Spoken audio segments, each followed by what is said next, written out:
The story I'm about to tell you has never been discussed outside my immediate family. All of this took place in a matter of minutes.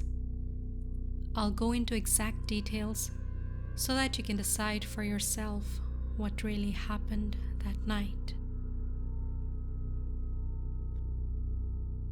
Finally settled into bed, I fall asleep the moment my head hit the pillow. I was catching an early flight in the AM for business. Suddenly, I hear our 8-year-old daughter Ruby running down the hall, rounding the corner that enters our bedroom. Not tonight, Ruby. It's like she has a built-in alarm system that goes off every time I have a business trip. My husband Tom and I are no stranger to this drill.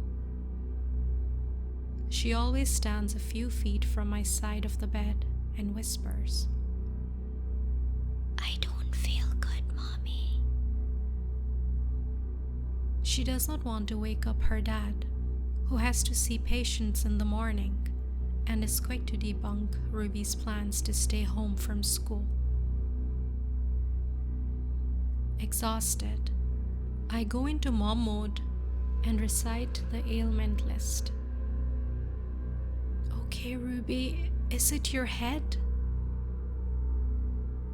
Is it your tummy? Are you hot? Are you cold?" No answer.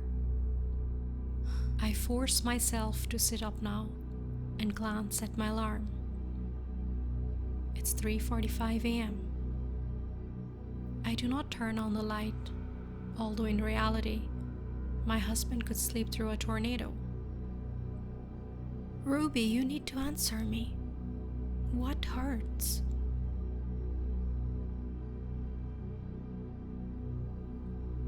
"Okay, Ruby, come with me. I'll take you back to bed." I put my hand out to Ruby, now seeing her small outline in the dark. Only something's not right.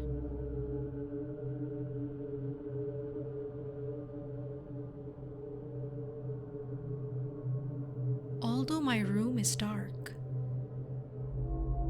the child in front of me was so much darker than the actual room. She's the same height as Ruby. She's wearing the same red pajamas I helped Ruby into at bedtime. Her arms and legs look like thin spindles. I can't turn away from her hollowed out eyes. She seems to be looking nowhere. Is this a friend Ruby took home? Or a child who somehow wandered into our home?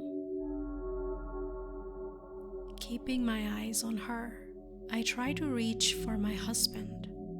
I need to shake him awake. But he is at the very edge of our king-size bed, and I can't reach him without moving completely from my spot. And I can't bring myself to move an inch. "Tom, wake up. Tom, please wake up. Someone is in our house. Tom, wake up."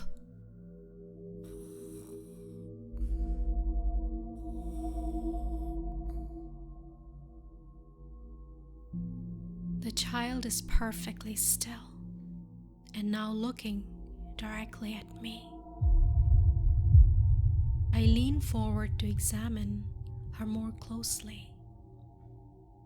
To my horror, I realize this is no child. Rocking side to side on its long, thin feet while grinning, it kept making a guttural sound, followed by a child's soft cry that It sounded exactly like Ruby.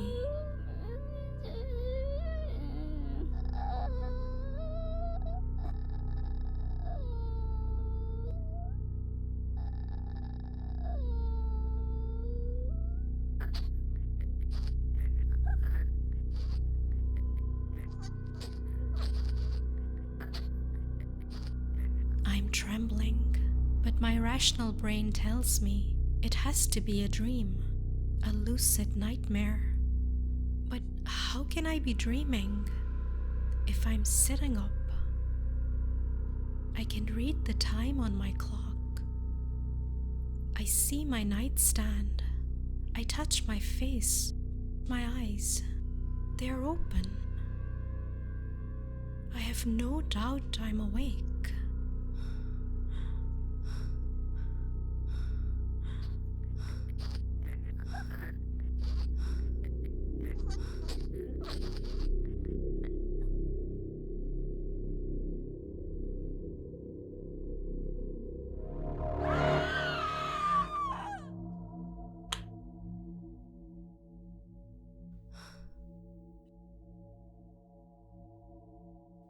What the heck are you two screaming about? I'm trying to sleep in case you forgot. Tom immediately understood I was distraught. Mommy had a bad dream. You know what that's like, sweetie. Mommy's being a big crybaby. I heard Ruby giggling and knew she would be okay, although I was horrified that I had woken my family in this disturbing way.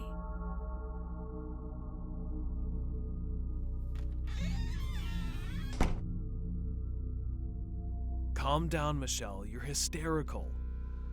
Tom, something was really in our bedroom. I thought it was Ruby, but it was something terrible, not human. Michelle, it was a bad dream. Tom, I know you can't fathom this, but I'm telling you, something evil was in this room, physically standing here right next to our bedstand, mimicking Ruby. I told you it was too soon to return to work. The effects of the medication don't vanish overnight. Many patients recovering from brain surgery have terrible hallucinations. Think of it as your brain rewiring, healing itself. Please, Tom, I was not dreaming. I need you to believe me. Please.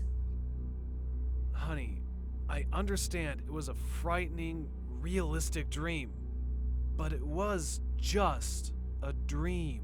Yeah, but... Michelle, you're going to cancel your business trip. It's obviously too stressful. Your work can wait. All that matters is that you are healthy and happy. You're Ruby's mother. She is our first priority. You are her safe place. You cannot continue to scare her with all of this. Ruby was so upset while you were in the hospital. Please, let's not add to it. Why don't I take Ruby to her granny's tomorrow so she can spend a few days with her? You'll get more time to rest without having to worry about waking up for Ruby during the night. Let's get some sleep now. I know Tom is right. He has always been my voice of reason. No malice, no dishonesty. It's simply his need to fix things, to find solutions. It's how he's wired. And it is why I love him.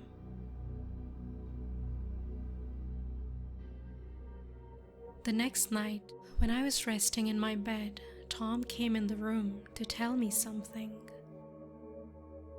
Honey, I'll be home late tonight. After dropping Ruby to her granny's, I'll be heading to our staff party. Remember, I mentioned it to you last week? Sorry, Tom. I really can't remember. It's okay, honey. Please, don't worry about staying up for me. I'll quietly slip in the covers when I am back. You take proper rest tonight, okay? Did you take your pills? I can't remember. Maybe I did. Tom, I don't think I did. There you go, honey. You know these are very important for your fast recovery. Good night, honey. Sleep tight.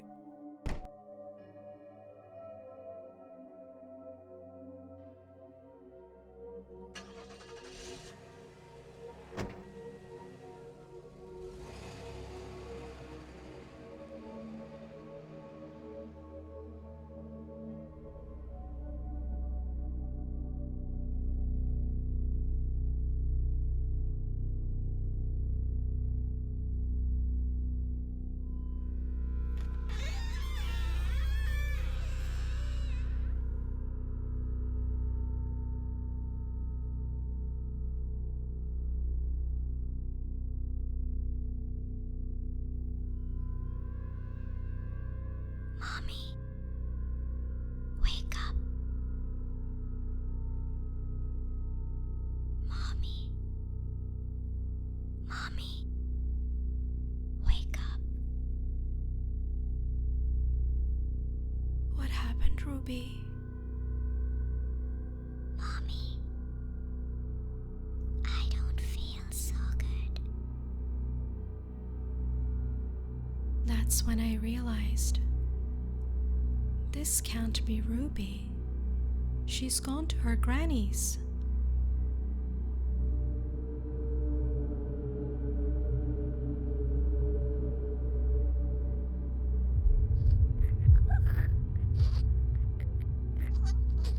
It was the same horrific, evil child. It wasn't my daughter. You aren't Ruby.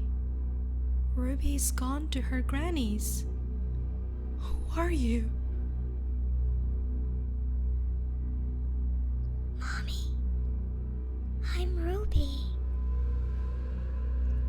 I couldn't go to Granny's because I wasn't feeling well. No, you're lying. My husband took her to her granny's. Mommy, I'm Ruby.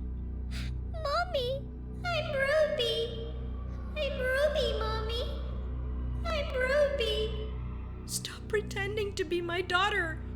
You're not Ruby. You're not Ruby.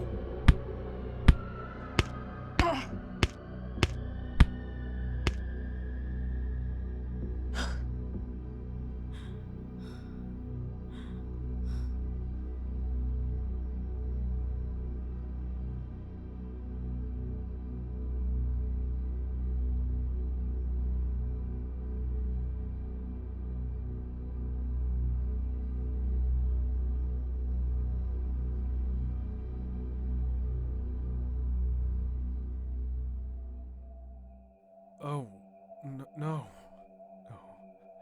No. Ruby? No. Ruby!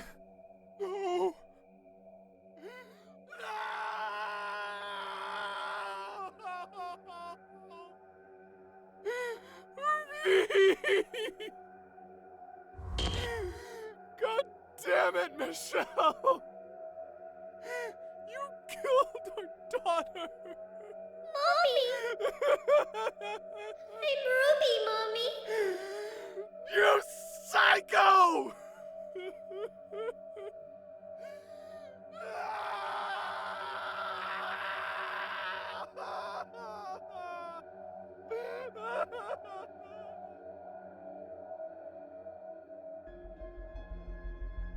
Did you pack everything, sweetheart?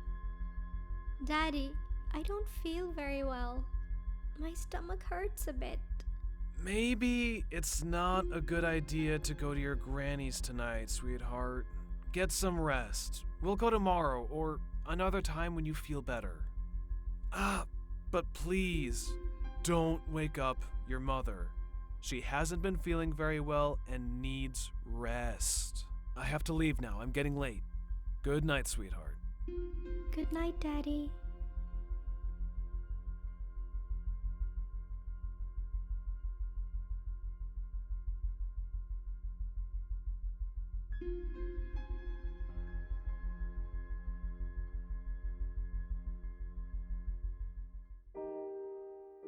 Hi everyone, I hope you enjoyed the story. Don't forget to comment and subscribe to my channel if you haven't already. I'll see you again with another creepy story. Until then, bye!